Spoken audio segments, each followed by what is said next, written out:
Morning વિદ્યાર્થી મિત્રો, basic પદાવલિ અને નિત્યસમ છેલ્લે આપણે વિસ્તરણનું ટૂંકું સૂત્ર પ્રથમ પદનો વર્ગ ઓછા બીજા પદનો વર્ગ એના આપણે દાખલા થોડા શીખ્યા. અહીં સ્ટ્રેન્થ ડિવિઝન કરી ત્યારબાદ આપણે એનું કિંમત શોધવાના દાખલા શીખીશું.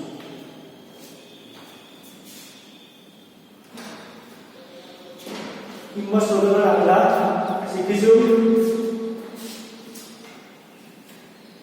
ત્યારે આપણે ડિવિઝન કરીએ કે કોઈ પણ બે પદાવલિ આપી હોય અને જો બંને પદાવલિના બંને પદો સરખા ફક્ત બંનેની નિશાની જ અલગ તો આપણે દ્વિપદીનો દ્વિપદી જોડે ગુણાકાર ના કરતા આપણે વિસ્તરણના ટૂંકા સૂત્રનો ઉપયોગ કરીને દાખલા ગણીશું.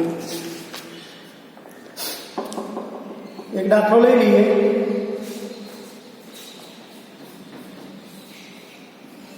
a1 b1 ઓછા 1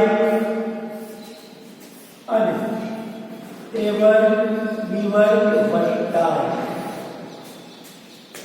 આપણે ધ્યાનથી જોઈએ દ્વિપદી પણ જો દ્વિપદી હોય બંને પદો સરખા દેખાય ફક્ત નિશાની અલગ છે તો આવી પદાવલિનો તમને ખબર છે આપણે તફાવત સ્વરૂપની પદાવલિ કહેતા અને તફાવત સ્વરૂપની પદાવલિ હોય તો આપણે દ્વિપદીનો દ્વિપદીનો ગુણાકાર ન કરતા આપણે વિસ્તરણના ટૂંકા સૂત્રનો ઉપયોગ કરતા. તો અહીંયા પણ ટૂંકા સૂત્રનો ઉપયોગ કરતા હતા. વિસ્તરણ ટૂંકું સૂત્ર કયું? પ્રથમ પદનો વર્ગ ઓછા બીજા પદનો વર્ગ. બંનેનું પહેલું પદ કયું છે? સૂત્રમાં કિંમત મૂકી આપણે a1 b1 આખા કૌંસનો વર્ગ ઓછા બીજું પદ બંનેનું એક છે એટલે 1 નો વર્ગ. બસ હવે આપણે વર્ગ કરતા આવે છે પણ અહીં તમે ધ્યાન દીધો એના વર્ગનો વર્ગ છે. એના વર્ગનો વર્ગ એટલે એની ચતુર્ઘાત, બીના વર્ગનો વર્ગ એટલે બીની ચતુર્ઘાત ઓછા 1 નો વર્ગ 1. બધાને ખબર છે. હવે આ જ રીતે જે લાંબા સૂત્રની આપણે કિંમત શોધવાના દાખલા શીખ્યા એ રીતે ટૂંકા સૂત્રનો પણ કિંમત શોધવાના દાખલા. તમને કોઈ બે કિંમત ગુણાકાર શરૂ કરે, બે સંખ્યાનો ગુણાકાર કરવાનો એટલે તમને કીધું હોય કે નિત્યસમના સૂત્રનો ઉપયોગ કરી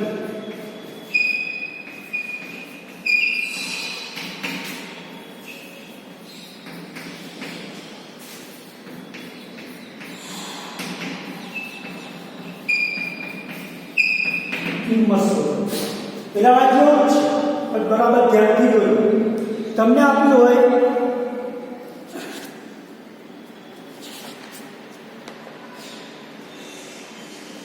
27 ગુણ્યા 33.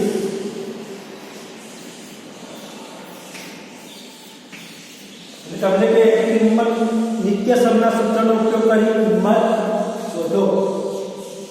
તો આપણે સંખ્યા પેલા બીજા જોડમાં દાખલા કરતા તેવું નથી કરવું. અહીં આપણું જે બે પદો છે 27 અને 33 એ બંનેને આપણે આવી દ્વિપદીમાં ફેરવવાનું. એના માટેની બેસ્ટમાં બેસ્ટ રીત છે બંનેમાં જે મોટી કિંમત હોય એનું પહેલા વિસ્તરણ કરીશું. એટલે 30 ના બે ભાગ કયો આવે તો 30 ની પહેલાની સંખ્યા થશે મીંડાવાળી 30. 30 ની મીંડાવાળી પહેલી સંખ્યા કઈ આવશે 30. 29 માં કેટલા ઉમેરે તો 33 થાય વત્તા. લાગે 30 નું નિત્ય 30 નું વિસ્તરણ કરી 30 વત્તા. હવે તમારે કશું કરવાનું નહીં. 30 વત્તા 3 છે એટલે 30 ઓછા 3 કરી. જો 30 ઓછા 3 થતા હોય તો થઈ જવાના 27. નહીં થશે 30 ઓછા. પેલા મોટાનો કરશો મોટા બીજું બીજાનું થતું હોય તો આપણું સૂત્ર બરાબર આવી જશે. હવે તમે જો 30 ઓછા 27 30 વત્તા 3 27 30 ઓછા 3 બરાબર 27 ને 30 વત્તા 3 બરાબર 33. હવે ધ્યાનથી જોઈએ કે બંને પદો સરખા છે, ફક્ત નિશાન અલગ છે. ફક્ત એટલે તમને આનું જે આપણી કિંમતો છે એને દ્વિસ્વરૂપમાં દ્વિપદી સ્વરૂપમાં ફેરવતા આવડે. એક ધન બનશે, એક ઋણ બનશે, તો તમે જ્યારે ફેરવો ત્યારે એની કિંમત આપણી મૂળ કિંમત જેટલી થવી જોઈએ. તો તમે જોઈ શકો છો બંને દ્વિપદીઓ વિરોધી છે, એટલે કે તફાવત સ્વરૂપી બને. તફાવત સ્વરૂપી છે આપણે આ સૂત્રનો ઉપયોગ કરીશું. કયું સૂત્ર હતું આપણું? પ્રથમ પદનો વર્ગ ઓછા બીજા પદનો વર્ગ. પહેલું પદ કયું છે આપણું? બંને 30, એટલે થશે 30 નો વર્ગ. અહીં થશે 3, બીજું પદ છે 3, એટલે થશે 3 નો વર્ગ. તો 30 નો વર્ગ એટલે 3 નો વર્ગ 9, 0 નો વર્ગ 2 0 ઓછા 3 નો વર્ગ 9. 900 માંથી 9 જાય તો થશે 851. ખબર પડી? પેલામાં એક કયા વર્ગ શોધવા હતા? 20 નો વર્ગ મોટા સૂત્ર. તો આપણે શું કરતા હતા? બે ભાગમાં કરતા હતા 20 + 2 નો વર્ગ. જે આપણે વર્ગ સ્વરૂપે નાનું સૂત્રનો ઉપયોગ કરી શકીએ. અહીં બે સંખ્યા ગુણાકાર સ્વરૂપે આપી હોય છે, એટલે આપણે પહેલા મોટી સંખ્યાનું મિશ્રણ કરી દેવાનું. એટલે જો એ મોટી સંખ્યાનું મિશ્રણ નું વિરોધી નાની સંખ્યાનું લખવું હોય તો આપણે આ ટૂંકા સૂત્રનો ઉપયોગ કરીશું. ખબર પડી ગઈ હશે તમને? બીજો એક લઈએ. આવું તમને ખાલી છૂટું પાડી આપીશ. કિંમત તમારે જવાની 61 ગુણ્યા 59. 61 ગુણ્યા 59. નિત્ય સરનામા સૂત્રનો ઉપયોગ એક કિંમત શોધો. બધાને ખબર પડે કે સંખ્યા 61 એ મોટી છે. 61 ની મીંડાવાળી આગળની સંખ્યા થશે 60. 61 ની આગળની મીંડાવાળી સંખ્યા થશે 60. તો 60 માં કેટલા વખત 61 થાય? તો પહેલા ધોરણ લાગે. એટલે 60 નું પહેલા વિદ્યાર્થી વિસ્તરણ તો 60 વત્તા. તો પહેલા નું જોઈએ 60 ઓછા થાય છે 60 ઓછા. થઈ ગયું? આનું થઈ ગયા એટલે પેલાનો ઓટોમેટિક બની જ જાવ. 60 એક 61, 60 માંથી એક જાય તો 59 આવડશે. હવે સૂત્રનો ઉપયોગ કરી કિંમત જાતે શોધી લેવી આવડશે ને? બીજું જોઈએ 56 વત્તા 64 ગુણ્યા 64. 56 ગુણ્યા 64. ચલો બોલો. પહેલા મોટી સંખ્યા કઈ છે? 60. 60 ની નજીકની મીંડાવાળી સંખ્યા પહેલી. 64 ની નજીકની મીંડાવાળી સંખ્યા 60. 60 માં કેટલા ઉમેરો? 64 થાય. સરસ. વત્તા 4. તો આ બધું લખી જાવ કે 60 ઓછા 4 થાય તો મૂકી જાવ. ના થાય તો લેવા દો.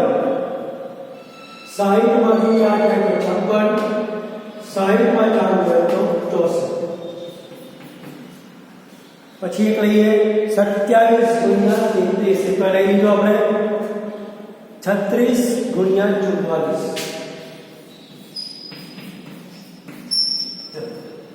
36 ગુણ્યા 44. કઈ છે મોટી સંખ્યા? 44. તો 44 ની નજીકની મીંડાવાળી સંખ્યા થશે 40. 40 માં કેટલા ઉમેરો? 44 થાય. સરસ. 4. 44 નું વિસ્તરણ થયું 40 વત્તા 4. 40 પછી 4 બાદ કરો તો થાય 36. અહીંયા આપણને તફાવત સ્વરૂપ બને છે 40 ઓછા 4. 40 માંથી 4 થાય તો 36. 40 માં 4 હોય તો 43. બીજું એક લઈએ 71 ગુણ્યા 70.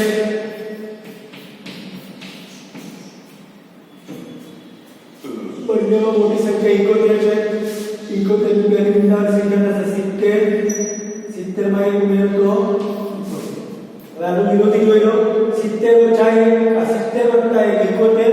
તો 70 માંથી 1 કાઢો તો કેટલા થશે? 70. અહીં આપણને વિરોધી બધાને મળી જાય તફાવત. આ પાછળ 4 એ 4 દાખલા કિંમત મૂકીને આ સૂત્રમાં કિંમત મૂકીને ગણવાનું છે. ખબર પડશે? બીજામાં આપીશ થોડા ફોટો પાડીને ધ્યાનથી જોજો, શાંતિથી ગણજો. હજુ એક ત્રીજ બાકી હોય છે આપણે અત્યારે થોડીક જોઈશું. નિકન ઉકાર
આ દાખલા બરાબર ધ્યાનથી કરજો. ચોપડીમાં પણ છે,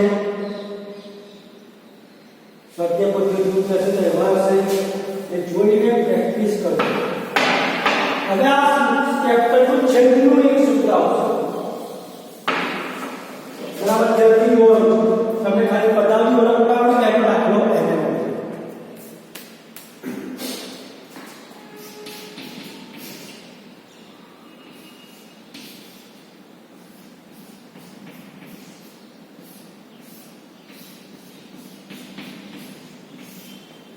જ્યારે તમે એને ગુણાકાર ચાલુ કરાવે ત્યારે જ કહ્યું કોઈ પણ દાખલા કરો પહેલી નજર આપણે પદાવલી પર બે સૂત્ર જોયા, વર્ગનું વિસ્તરણ આવું સૂત્ર અને તફાવતની પદાવલીનું સૂત્ર. ટૂંકા સૂત્રમાં એવું હતું બંને દ્વિપદો અને બંને પદો સરખા હોય, ફક્ત નિશાની હોય. પણ અહીંયા જે પદાવલી લખીને ધ્યાનથી જુઓ. જે પદાવલીઓનું પહેલું પદ ફક્ત ને ફક્ત પહેલું પદ સરખું. કયું પદ સરખું હોય? પહેલું. અહીં તમે જોઈ શકો છો કે બંને દ્વિપદીનું પહેલું પદ સરખું છે. તો તમે દ્વિપદીનો ગુણાકાર કરશો, પણ એવું નથી કરવું. ત્યારે આપણે દ્વિપદીનો ગુણાકાર કરીશું તો પહેલી એક દ્વિપદી છૂટી પાડીશું x + 4. એની જોડે બીજી દ્વિપદી જોડી ગુણાકાર કરીશું x + 4 છૂટું પાડી બીજી પદાવલી x + 6 બરાબર x2 x2 એવું છે વત્તા 6 × x 6x વત્તા 4 × x 4x વત્તા 6 × 24. અહીં તમે જોશો બંનેનું મધ્યમ પદ સજાતીય છે એટલે સાદું આપવું પડે.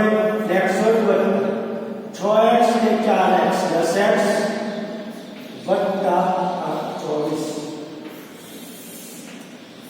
તો જ્યારે તમારું દ્વિપદીનું પહેલું પદ સરખું ત્યારે દ્વિપદીનો ગુણાકાર નથી કરવો. એના માટે આપણે કરીશું વિસ્તરણનું ત્રીજું સૂત્ર. તો એકદમ હેલ્પફુલ છે.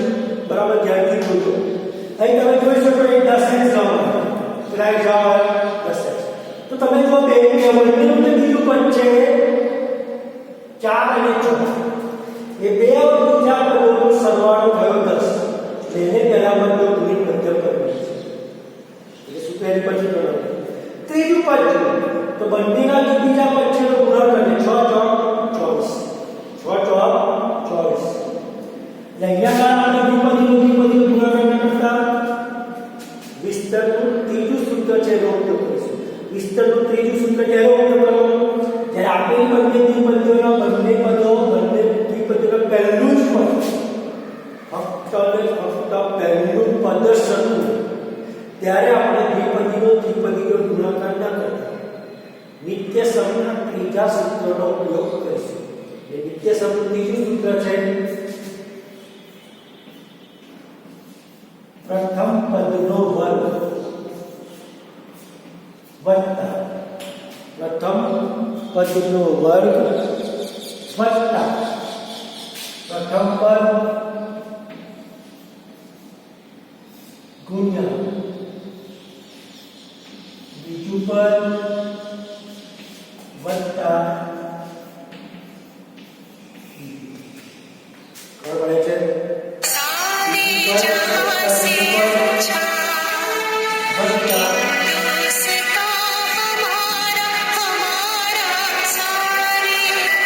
जहाँ से अच्छा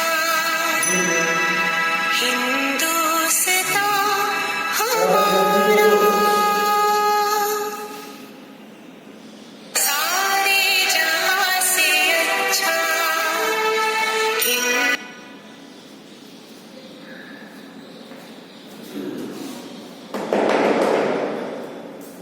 તમારે જગ્યા ખોટી પડી તો ચાલશે. ત્રીજું સૂત્ર શું છે? પ્રથમ પદનો વર્ગ વત્તા પ્રથમ પદ ગુણ્યા બીજું પદ વત્તા બીજું પદ વત્તા બીજું પદ ગુણ્યા બીજું પદ.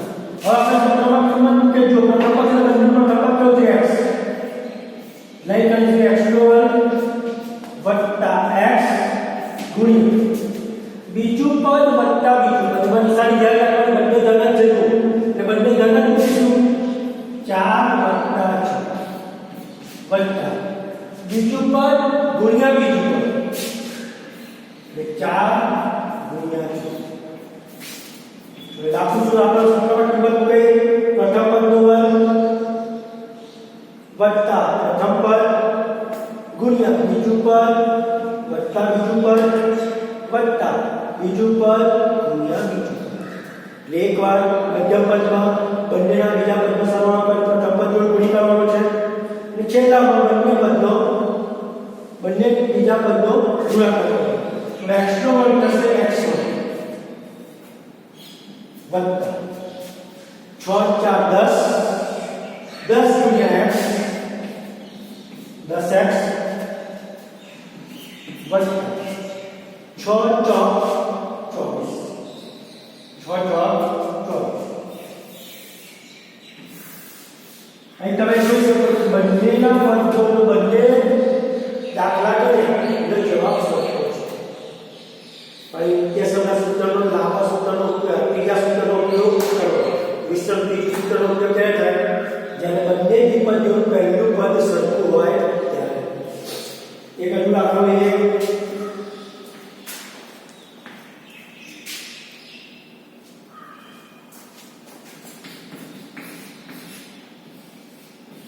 x ઓછા 3 2x વત્તા 3 દ્વિપદીય પહેલી પદાવલી પર જુદી આપણે નજર જોઈએ. એ બંને દ્વિપદીઓના બંને પદો જોઈએ. પ્રથમ પદ સરખું છે, બીજા પદ અલગ અલગ છે. એટલે અહીંયા ટૂંકા સૂત્રનો ઉપયોગ ના થાય. પ્રથમ પદ એટલું સરખું છે એટલે આપણું ત્રીજું સૂત્ર કયું?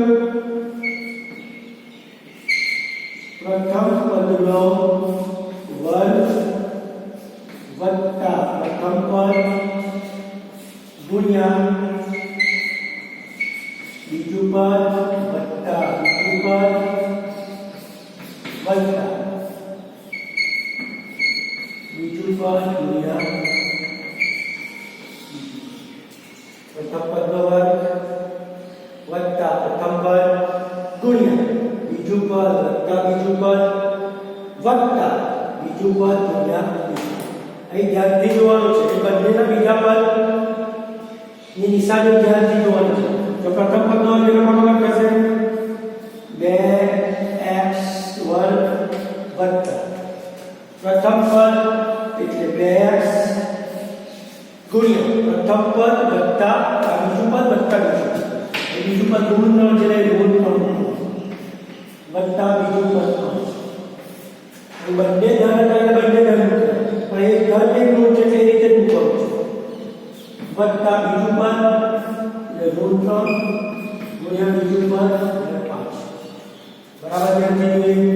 2x નો વર્ગ એટલે 2 નો વર્ગ x નો વર્ગ 2 નો વર્ગ 4 x નો વર્ગ x. હવે ધ્યાન રાખવાનું છે એક ધન એક ઋણ એટલે મોટામાંથી નાની બાદ કરો. 5 માંથી 3 જાય તો 2 એટલે 2x ગુણ્યા 2 બે ધન છે વત્તા 2x ગુણ્યા 4x. અહીં ધ્યાનથી જોવાનું છે એક ધન એક ઋણ એક ધન એક ઋણનો ગુણાકાર 5 તારીખ.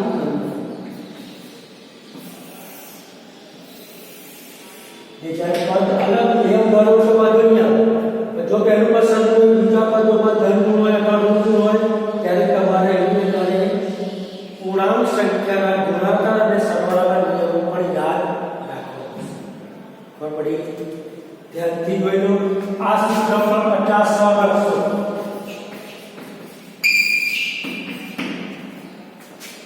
ત્રણ સૂત્ર છે દાખલા આ સ્વાધ્યાયમાં ત્રણ સૂત્રો છે ત્રણ જાતના ગુણાકાર છે એક પદીનો એક પદી જોડે ગુણાકાર એક પદીનો દ્વિપદી જોડે ગુણાકાર દ્વિપદીનો દ્વિપદી જોડે ગુણાકાર દ્વિપદીનો બહુપદી જોડે ગુણાકાર વર્ગના વિસ્તરણનું સૂત્ર તફાવત સ્વરૂપનું સૂત્ર અને ત્રીજું સૂત્ર ખબર પડે છે બરાબર ધ્યાનથી જોજો દાખલા ગણજો ના ખબર પડે તો ફોન કરજો ફોન પર તમે પ્રેક્ટિસ કરજો